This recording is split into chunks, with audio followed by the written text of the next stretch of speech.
Hello, welcome to Goodnight Flagstaff. I'm Claire Obermarck. I'm a traditional storyteller, which means that I retell stories that have been told to me orally through memory. But I also love reading stories.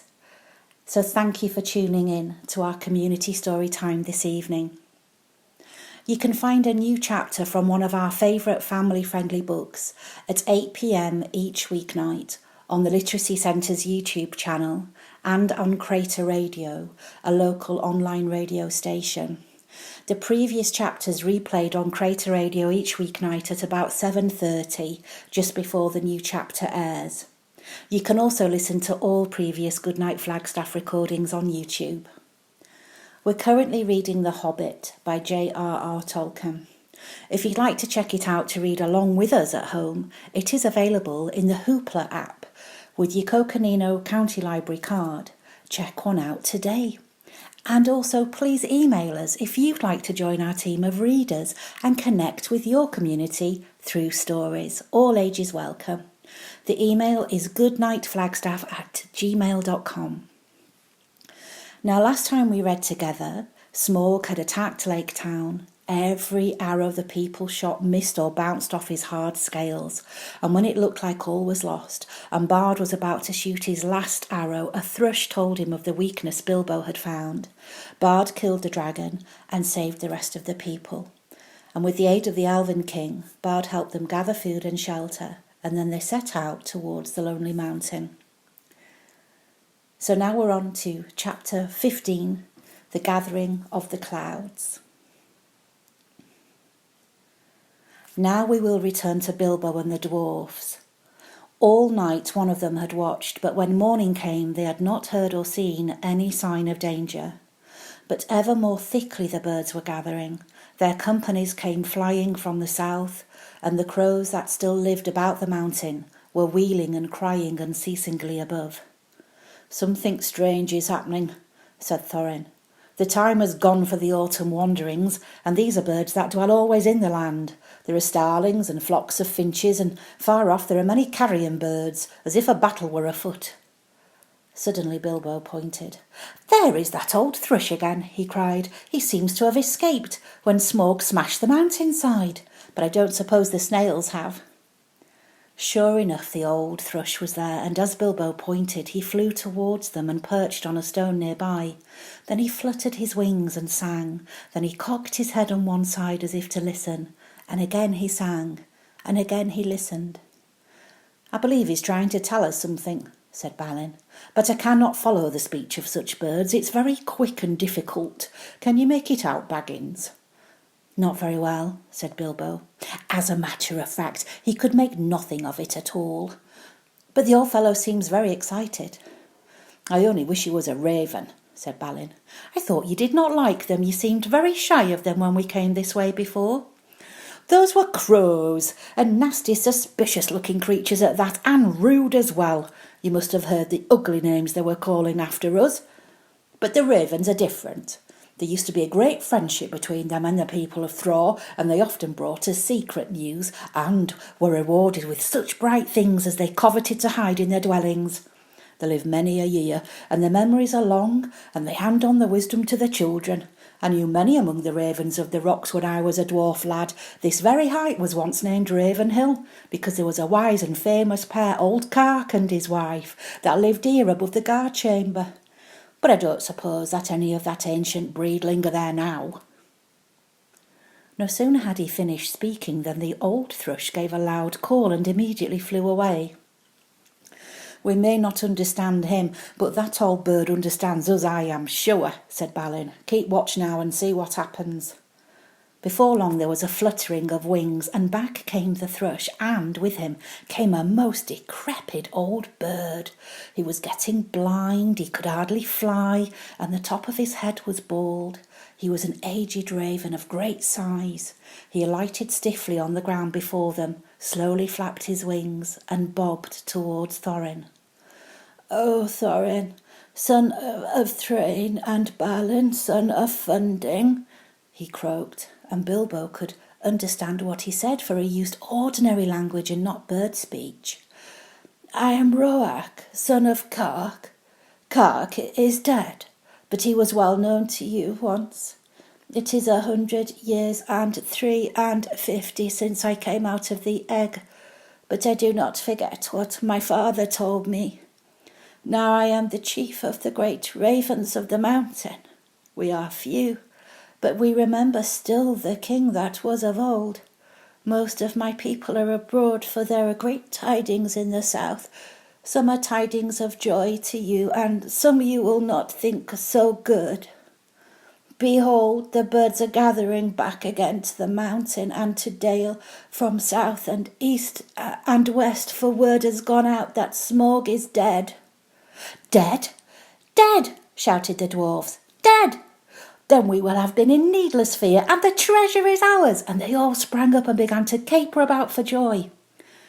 Yes, dead, said Roach. The thrush, may his feathers never fall, saw him die, and we may trust his words. He saw him fall in battle with the men of Esgaroth the third night back from now at the rising of the moon. It was some time before Thorin could bring the dwarfs to be silent and listen to the raven's news. At length, when he had told all the tale of the battle, he went on. So much for joy, Thorin Oakenshield. You may go back to your halls in safety. All the treasure is yours for the moment. But many are gathering hither beside the birds. The news of the death of the guardian has already gone far and wide, and the legend of the wealth of Thror has not lost in the telling during many years. Many are eager for a share of the spoil. Already a host of the elves is on the way, and carrion birds are with them, hoping for battle and slaughter. By the lake men murmur that their sorrows are due to the dwarfs, for they are homeless, and many have died, and Smaug has destroyed their town. They too think to find amends from your treasure, whether you are alive or dead. Your own wisdom must decide your course, but 13 is small remnant of the great folk of Durin that once dwelt here and now are scattered far. If you will listen to my counsel, you will not trust the master of the lakemen, but rather him that shot the dragon with his bow. Bard is he of the race of Dale, of the line of Girion. He is a grim man, but true. We would see peace once more among dwarves and men and elves after the long desolation, but it may cost you dear in gold. I have spoken. Then Thorin burst forth in anger. Our thanks, Roach, Cark's son. You and your people shall not be forgotten, but none of our gold shall thieves take or the violence carry off while we are alive. If you would earn our thanks still more, bring us news of any that draw near. Also, I would beg of you, if any of you are still young and strong of wing, that you would send messengers to our kin in the mountains of the north, both west from here and east, and tell them of our plight. But go specially to me cousin Dane in the Iron Hills, for he has many people well armed and dwells nearest to this place. Bid him hasten. I will not say if this counsel be good or bad, croaked Roach, but I will do what can be done. Then off he slowly flew. Back now to the mountain, cried Thorin. We have little time to lose. And little food to use, cried Bilbo, always practical on such points. In any case, he felt that the adventure was, properly speaking, over with the death of the dragon, in which he was much mistaken, and he would have given most of his share of the profits for the peaceful winding up of these affairs. Back to the mountain, cried the dwarves, as if they had not heard him, so back he had to go with them. As you have heard some of the events already, you will see that the dwarfs still had some days before them. They explored the caverns once more and found, as they expected, that only the front gate remained open. All the other gates, except of course the small secret door, had long ago been broken and blocked by smog, and no sign of them remained. So now they began to labour. They began to labour hard in fortifying the main entrance and in making a new path that led from it. Tools were to be found in plenty that the miners and quarriers and builders of old had used, and at such work the dwarves were still very skilled. As they worked, the ravens brought them constant tidings, and in this way they learnt that the Elven King had turned aside to the lake, and they still had a breathing space. Better still, they heard that 3 of their ponies had escaped and were wandering wild far down the banks of the running river, not far from where the rest of their stores had been left. So while the others went on with their work, Philly and Killy were sent guided by a raven to find the ponies and bring them back all they could. They were 4 days gone, and by that time they knew that the joined armies of the lake men and the elves were hurrying toward the mountain. But now the hopes were higher, for they had food for some weeks with care, chiefly cram, of course, and they were very tired of it, but cram is better than nothing, and already the gate was blocked, with a wall of squared stones laid dry, but very thick and high across the opening. There were holes in the wall through which they could see or shoot, but no entrance. They climbed in or out with ladders and hauled stuff up with ropes. For the issuing of the stream they had contrived a small low arch under the new wall, but near the entrance they had so altered the narrow bed that a wide pool stretched from the mountain wall to the head of the fall, over which the stream went towards Dale. Approach to the gate was now only possible without swimming along a narrow ledge of the cliff to the right as one looked outwards from the wall. The ponies they had brought only to the head of the steps above the old bridge, and unloading them there, had bidden them return to their masters and sent them back riderless to the south. Then there came a night when suddenly there were many lights as of fires and torches away south in Dale before them. "They have come," called Balin, "and their camp is very great. They must have come into the valley under the cover of dusk along both banks of the river." That night the dwarves slept little. The morning was still pale when they saw a company approaching. From behind their wall they watched them come up to the valley's head and climb slowly up. Before long they could see that both men of the lake, armed as if for war, and elvish bowmen were among them. At length the foremost of these climbed the tumbled rocks and appeared at the very top of the falls. Very great was their surprise to see the pool before them and the gate blocked with a wall of new-hewn stone. As they stood pointing and speaking to one another, Thorin hailed them. "Who are you?" he called in a very loud voice, "that come as if in war to the gates of Thorin, son of Thrain, king under the mountain, and what do you desire?" But they answered nothing. Some turned swiftly back, and the others, after gazing for a while at the gate and its defences, soon followed them. That day the camp was moved to the east of the river, right between the arms of the mountain. The rocks echoed then with voices and with song, as they had not done for many a day. There was the sound, too, of elven harps and of sweet music, and as it echoed up towards them it seemed that the chill of the air was warmed, and they caught faintly the fragrance of woodland flowers blossoming in spring. Then Bilbo longed to escape from the dark fortress and to go down and join in the mirth and feasting by the fires. Some of the younger dwarfs were moved in their hearts too, and they muttered that they wished things had fallen out otherwise, and that they might welcome such folk as friends. But Thorin scowled. Then the dwarfs themselves brought forth harps and instruments regained from the hoard, and made music to soften his mood. But their song was not as elvish song, and was much like the song they had sung long before in Bilbo's little hobbit hole. Under the mountain dark and tall, the king has come unto his hall. His foe is dead, the worm of dread, and ever so his foe shall fall. The sword is sharp, the spear is long, the arrow swift, the gate is strong, the heart is bold that looks on gold. The dwarves no more shall suffer wrong. The dwarves of yore made mighty spells, while hammers fell like ringing bells in places deep where dark things sleep, in hollow halls beneath the fells.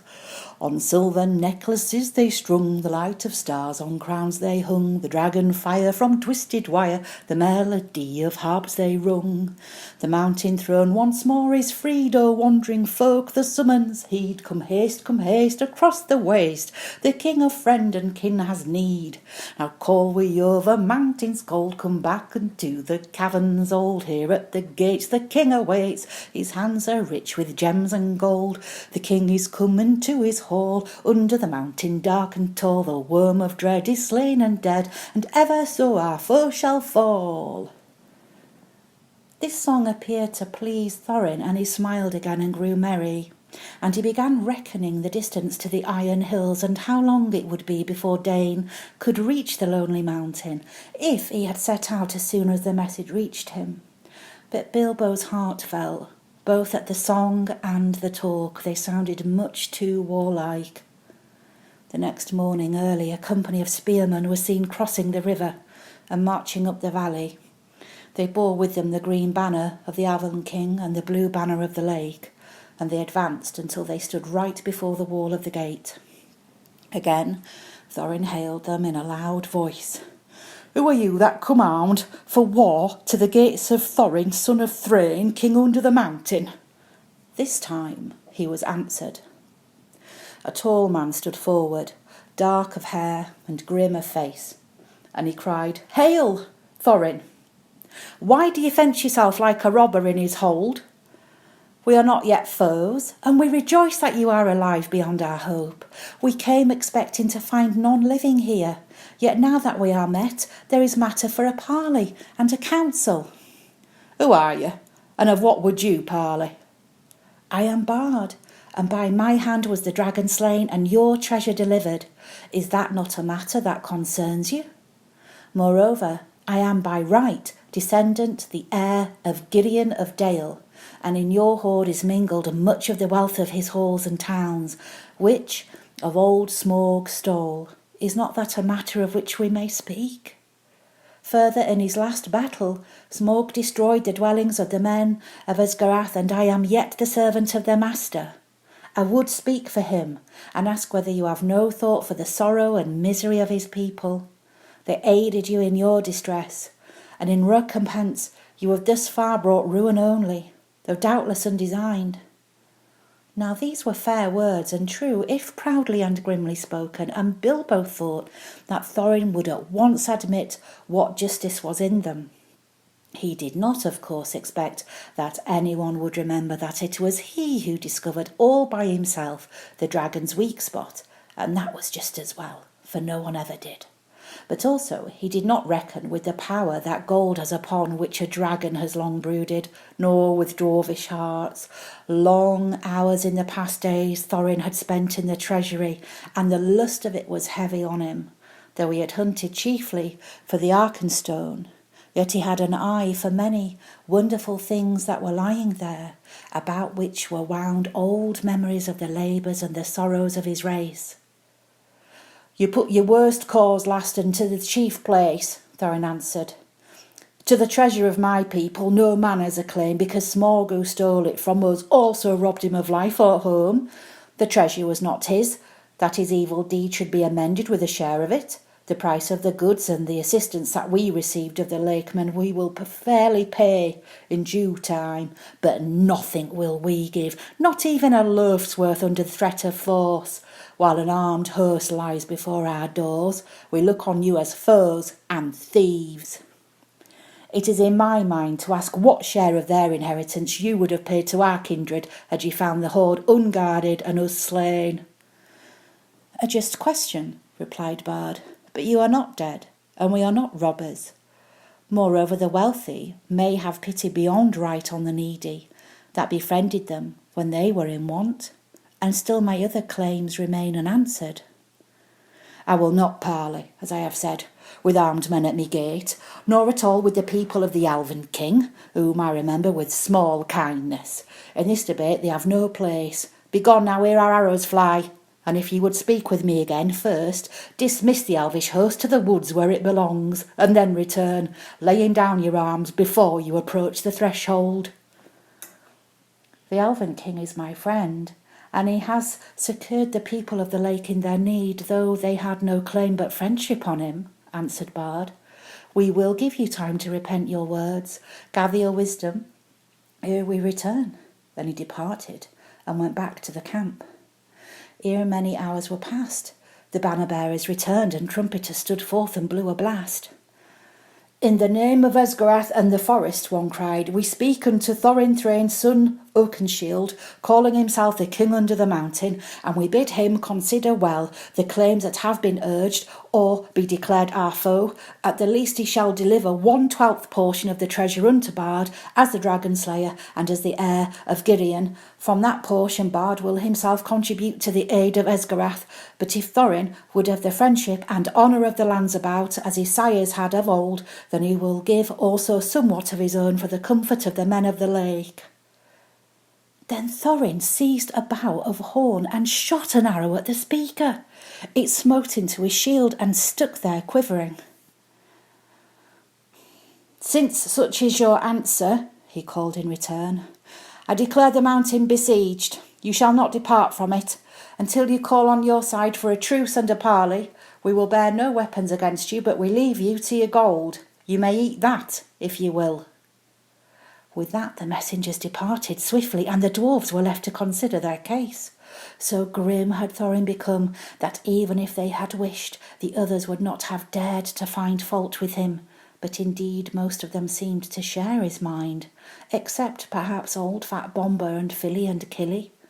Bilbo, of course, disapproved of the whole turn of affairs. He had by now had more than enough of the mountain, and being besieged inside it was not at all to his taste. The whole place still stinks of dragon, he grumbled to himself, and it makes me sick. And Cram is beginning simply to stick in my throat. Well, thank you for tuning in. Join us next time for chapter 16 of The Hobbit. Good night, Flagstaff.